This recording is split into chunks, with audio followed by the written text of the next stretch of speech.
Guys, അപ്പോൾ ഇന്ന് ഞാൻ അമ്മമ്മയുടെ വീട്ടിൽ കുറച്ച് ദിവസം നിൽക്കാൻ വന്നതാട്ടോ. ഓണം വെക്കേഷനൊക്കെ അല്ലേ. അപ്പം അമ്മമ്മയ്ക്ക് ഒരുപാട് കൃഷിയുണ്ട്. അടുത്തൊരു കൃഷിയാണ് മുളക് മരം കേട്ടോ. എന്ത് പച്ചക്കറിയും വീട്ടിലുണ്ടാക്കി ഉപയോഗിക്കണം, അതാണ് നല്ലത്. വിഷമില്ലാത്തതായി നമുക്ക് കഴിക്കാം. എന്ത് സാധനങ്ങളും നമ്മൾ വീട്ടിലുണ്ടാക്കുക.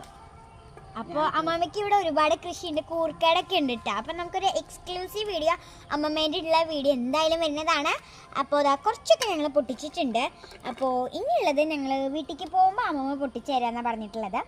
അപ്പോൾ ഇതാണ് അടുത്ത മുളക് മരം. അപ്പം നമ്മളിതാ പൊട്ടിച്ചുകൊണ്ടിരിക്കുകയാണ്. പൊട്ടിക്കാൻ നല്ലല്ലോ അമ്മമ്മ ഇതിന് പറയാം, എന്താ പറയുക, വിളവെടുക്കുക അങ്ങനെയാണ് ഇവിടെ പറയുക. അമ്മയുണ്ട് എനിക്ക് പറഞ്ഞത് വിളവെടുക്കാന്നാണ് പറയാന്ന്. ആ വിളവെടുക്കേണ്ട സമയമാകുമ്പോൾ അതാ പഴുക്കുന്നാണ് പറഞ്ഞത് അമ്മമ്മ. അപ്പം പഴുത്തിട്ടുണ്ട്. അപ്പം ഞങ്ങൾ രണ്ടുപേരും കൂടിയിട്ടാണ് പൊട്ടിക്കുന്നത്. അപ്പോൾ ഇത്രയാണ് കിട്ടിയത്. പഴുത്തത് മാത്രമാട്ടോ നമ്മൾ പൊട്ടിച്ചിട്ടുള്ളത്. പച്ച നമുക്ക്